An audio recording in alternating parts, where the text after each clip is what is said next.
சமூக நீதியின் பிறப்பிடம் தமிழ்நாடு தான். தமிழ்நாடு தான் சமூக நீதியின் பிறப்பிடம். மறைந்த என்னுடைய நண்பர் கலைஞர் அவர்களை இந்த இடஒதுக்கீடு பங்கீடு சம்பந்தமாக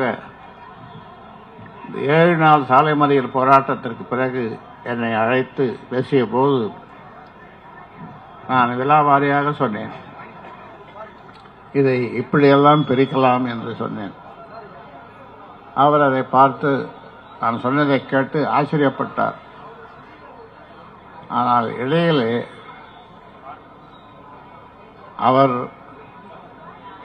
பாராட்டினாலும் கூட ஒரு சிலர் அவரை கெடுத்து விட்டார்கள்.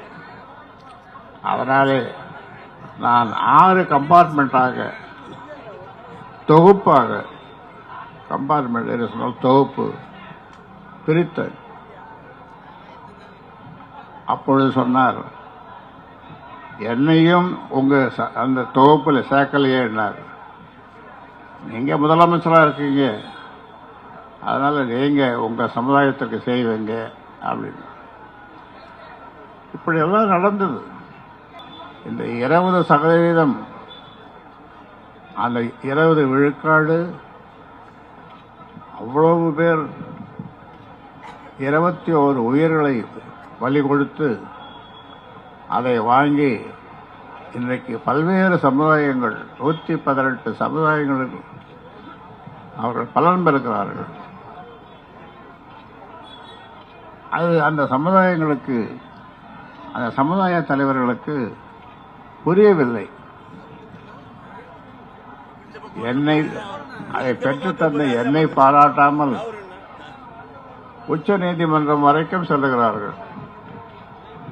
பாவம், அவர்கள் புரியாமல் செய்கிறார்கள். அதனாலே சொல்லுகின்றேன், தமிழக முதல்வர் அவர்களே, இடஒதுக்கீடு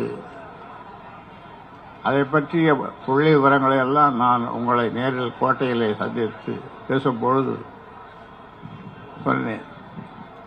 அது உங்களுக்கு ஞாபகம் இருக்கும்.